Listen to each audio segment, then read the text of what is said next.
I can't believe it's not just the Moonglow fireflies. Even cats can get eaten. Yerva.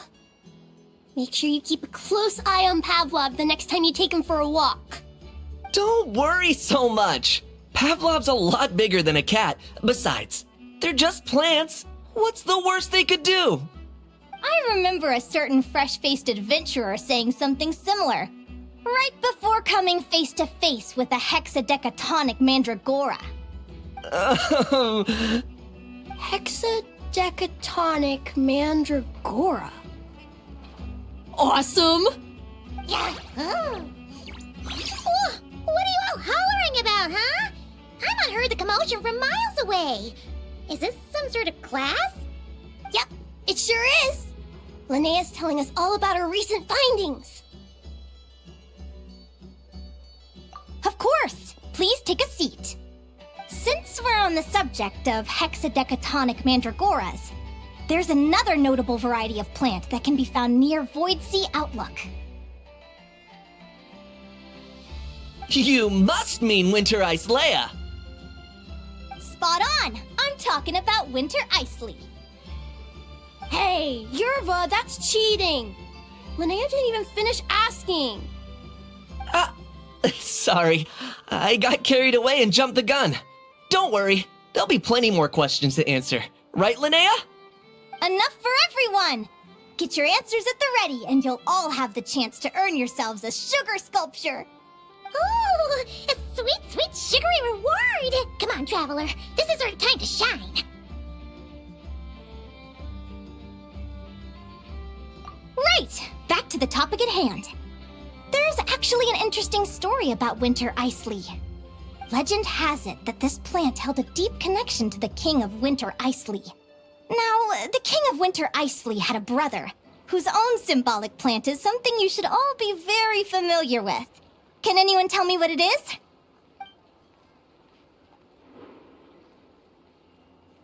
Good thinking. Mint and Winter Icelea are both green. That means cabbage must be a close relative too. Incorrect. The correct answer is midsummer berries. Midsummer berries? All I know is Katya and Aino both make delicious midsummer tort. Midsummer berries are the symbol of the King of Midsummer Oak, brother to the King of Winter Icelea. Legend has it that these two twins have been fighting since birth. They each take turns killing the other, only to be resurrected once more. Each rules their own season, with this cycle of death and rebirth continuing until the end of time. That's so sad. Despite being connected by blood. Katya once told me good relationships have nothing to do with blood. Sometimes it's precisely those connections that cause conflict to arise. How very perceptive of you. You're right, of course. That's exactly what the scholars of Snezhnaya think the story represents. What's more, due to Winter Icelea's hardiness and resistance to the cold, it's also considered to be a symbol of the Light Keepers. The leaves will keep their promise. Paimon's heard that saying before. It's a very old saying, and hardly anyone still uses it nowadays. I'm surprised you're even aware of it. We're seasoned adventurers, which means we're... What was it again? Oh yeah! Well-traveled and well-read. The Light Keepers. They're the ones who dress in black, right? Are they also hardy and resistant to the cold? But their clothes look so warm. If they really are so resistant, couldn't they wear a bit less? You've got it all muddled up. What Linnea means is that, just like Winter Icelea, the Light Keepers stand tall in the face of hardships as fierce as the icy wind. Wonderful! Your interpretation is spot on. But let me ask, how did you arrive at that understanding? Helga sent me a handbook, all the way from Fontaine. She told me about the language of flowers. Now all the flowers of Fontaine have their own secret meanings. I think if Winter Icelea has a meaning, it must be something like unbending. Or maybe the courage to persevere until the end. Well, someone's clearly learning to draw inferences. Well done! And Miko, you may have approached it from a very different angle, but your sense of logic is certainly interesting. Let's see if you two can answer this next one. Ask away! No question's too hard for the traveler. Such confidence! In that case, I'll ask you one of my hardest. Why do nocturnal blossoms come in both red and blue?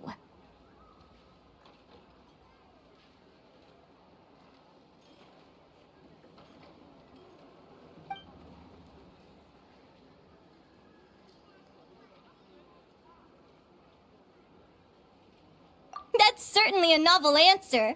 But unfortunately, no. That's incorrect. Alright, so what's the answer? Nocturnal blossoms aren't the only things we've seen in Noctry that are red and blue.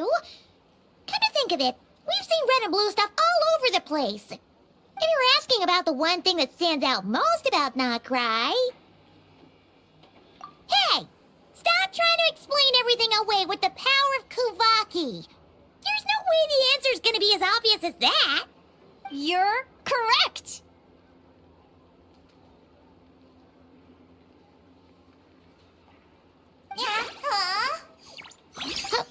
What? Seriously? It's common knowledge for those of us who live in Notcry, but not so much for adventurers visiting from afar. So, in context, I suppose it could be considered a tricky problem? But you weren't fooled by the question at all. It looks like you're on the path to becoming a real stellar adventurer. All right, that's it for today.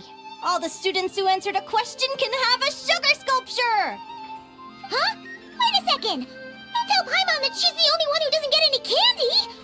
If Paimon had known, she'd have answered more questions! Even if she'd have probably gotten them all wrong. Don't worry, don't worry. You'll get yours too. You and the Traveler are a team, just like Lumi and me. Well, Miss Linnea really is the best teacher ever!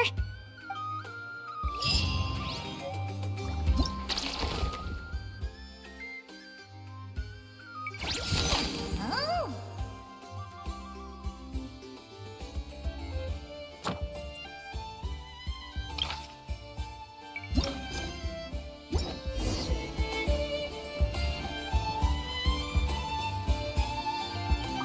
There's another legend that claims the opposing colors of the nocturnal blossom represent two sisters from the Frost Moon Scions.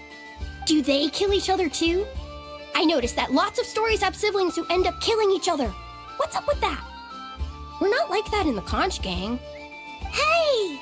Let Linnea finish the story, will you? I bet the sisters make up in the end. Right?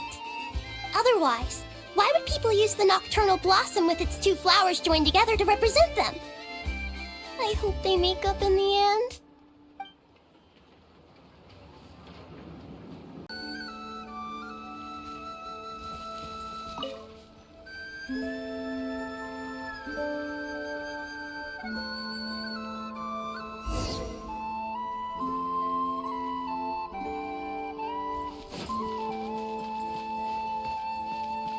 Show 'em, Lumi! Ha!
Come say hi!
Wow! Speranza's busy today.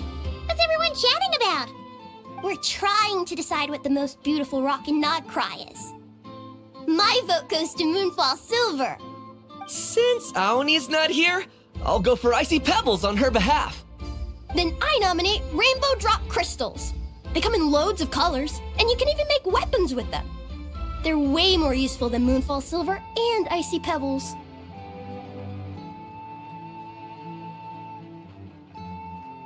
Well, I don't think a rock that just looks good but doesn't do anything can really be considered beautiful. Actually, Moonfall Silver has quite a few uses too. Although they're certainly not as common in daily life as those of Rainbowdrop crystals. As it happens, during my investigation, I came across some interesting stories about clothes woven from Moonfall Silver. Huh? No way. You can weave clothes out of rocks? So you find it hard to believe too? Well then, you'd best sit up straight and listen close. Clothes made of Moonfall silver? Oh, Paimon's super curious too. Come on, Traveler. Let's stick around to hear this.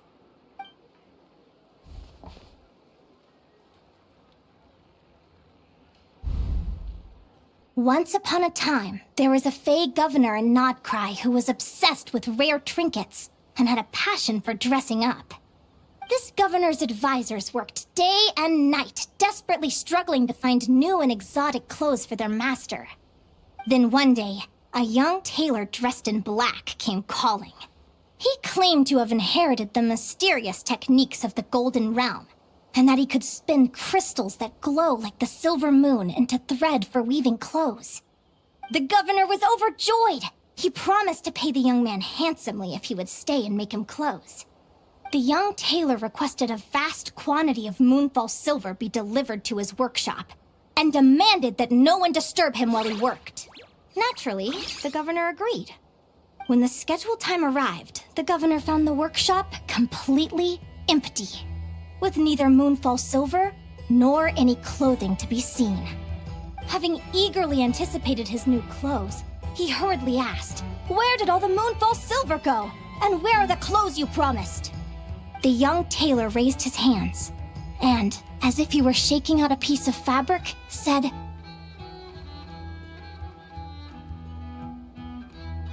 "See? I took the Moonfall silver you sent me and wove it into this gown, as pure as moonlight itself. Too pure, in fact, for a fool or an unremarkable man to even perceive." The governor asked his advisor how the gown appeared to him, to which the advisor responded by saying it was the most magnificent gown he had ever seen, just like real moonlight woven and given form. The governor could not see a thing, but unwilling to admit he was either a fool or unremarkable, he did as the tailor bade and put on the moonlight gown.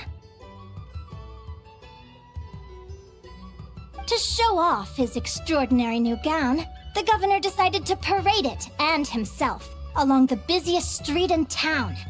But as he did so, he heard a child with a conscience belt shout out, The governor isn't wearing any clothes!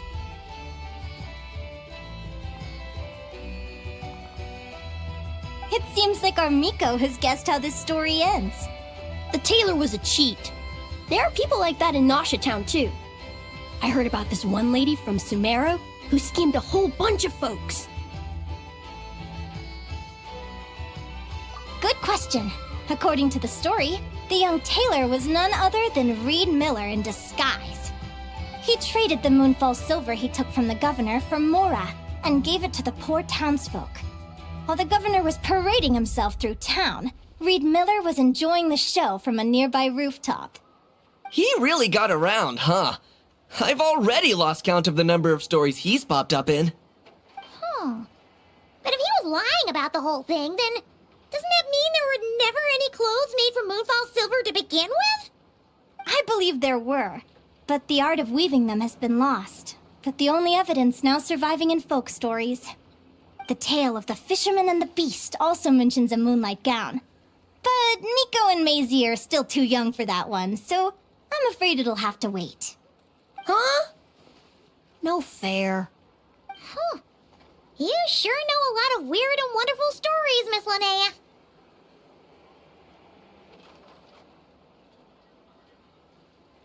Indeed! I'm sure you've noticed by now. The world is so vast, with so many secrets yet to discover. Even the things we think we know may well have unfamiliar backstories, like Moonfall silver. The same goes for Rainbowdrop crystals, in fact. Each region of Teyvat has its own unique minerals, and just like people from different nations have different customs, rocks from different places have their own distinct characteristics too. If you have the patience to listen, you may discover that even silent crystals begin to talk, sharing the stories they have etched into their memories. And not just minerals, life forms, both ancient and new, are beautiful and unique. This world is filled with stories and mysteries of all shapes and sizes.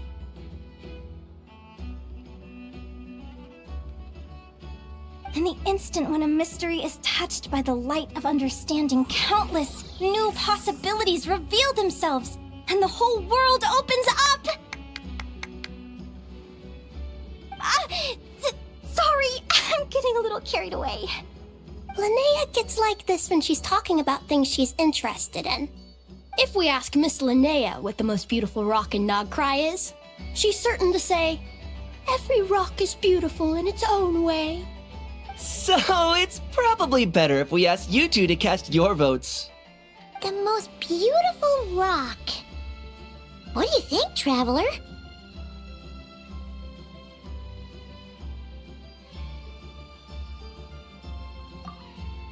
Oh.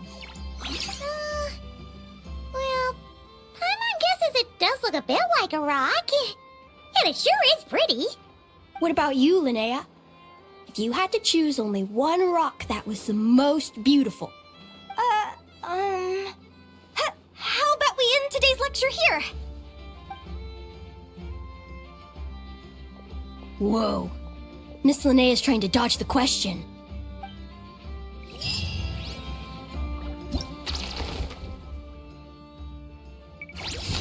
Oh.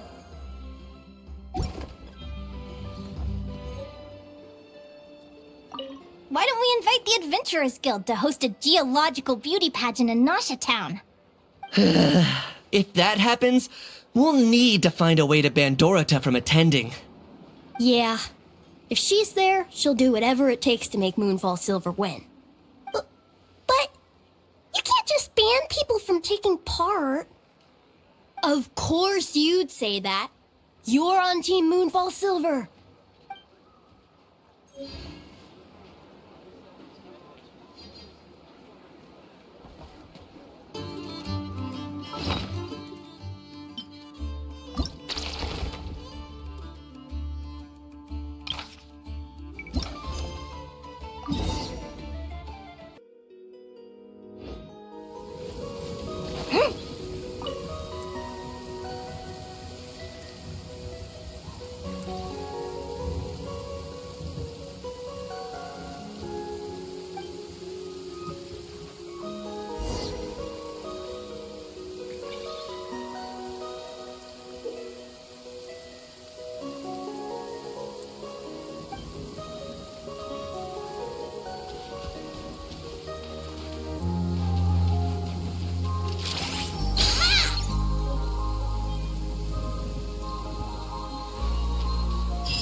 The hunter becomes the hunted.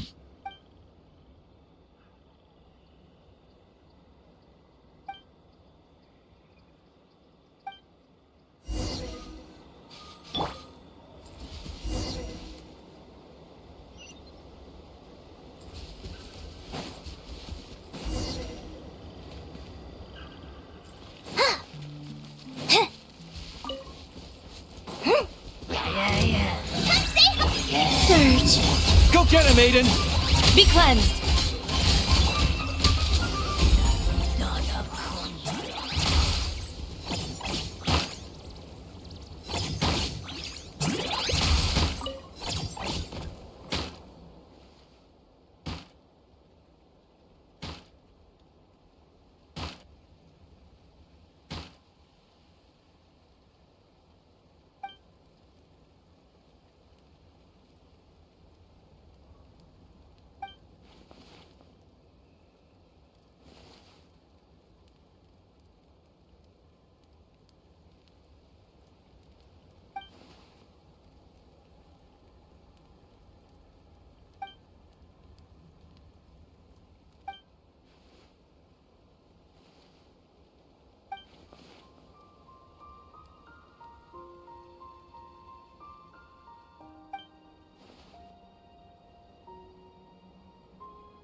As shiny as Mora, the golden Loach king of the Loachi world.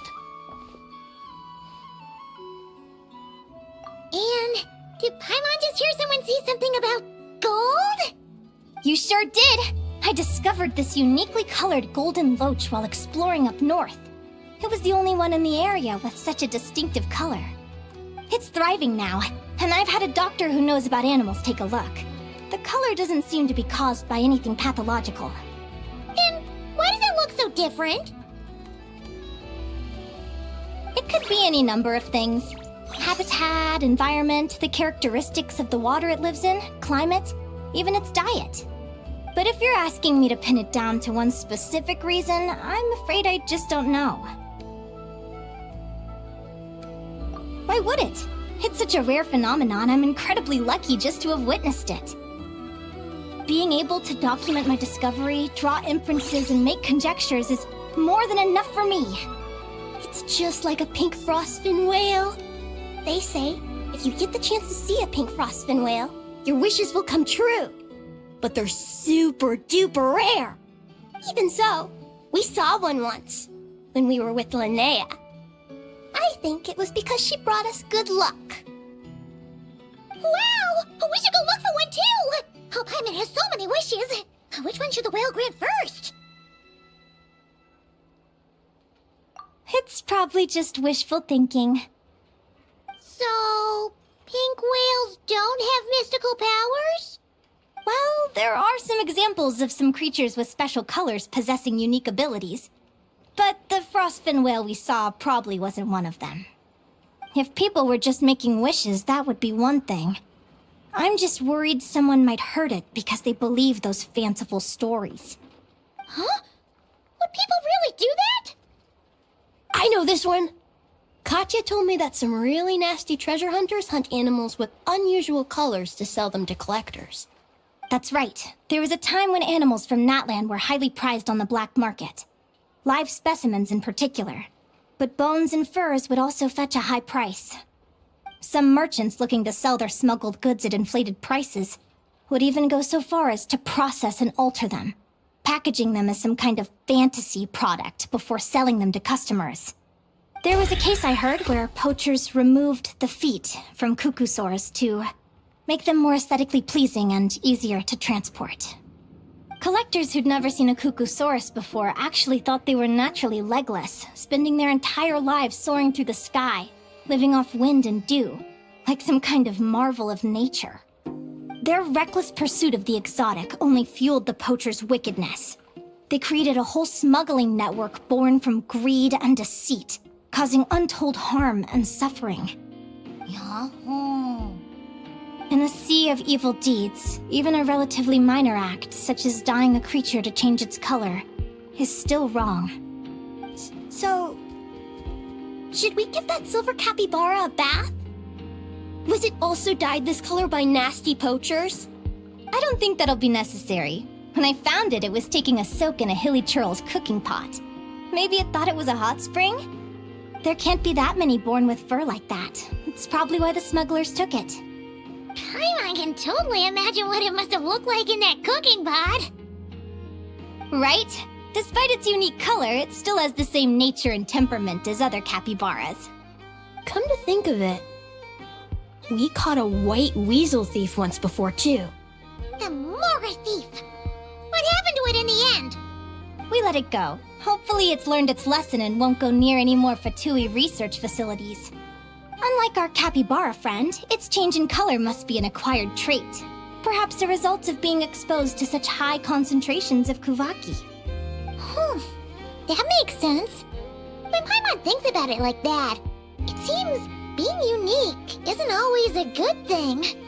Just thinking about how some creatures might suffer because they're different, or that the only reason they're different is that something bad happened to make them that way.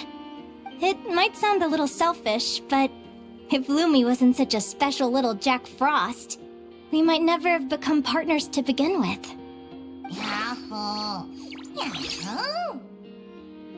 So, it's not always a bad thing either? different brought the two of you together, then of course it's a good thing. I remember Helka mentioning a saying from Layaway in one of her letters. Something about blessings and misfortune. Every misfortune conceals a blessing, and every blessing hides misfortune. That's the one. By the way, Miss Linnea, you're being awfully quiet. Where's all that teacher energy gone? I never thought I'd see the day when you'd be calling me out, Nico. Well, you were once part of the Conch Gang too, Miss Linnea. Ugh. Anyway, why don't we just drop all this deep stuff for today? And you can tell us about the Volkodlok. Are they really that strong? How do they compare to Snegovic and Leshy? There are many fascinating stories about the Volkodlok that I could tell you. But they'll have to wait for next time. Ugh, not next time again. All right, but you'd better remember.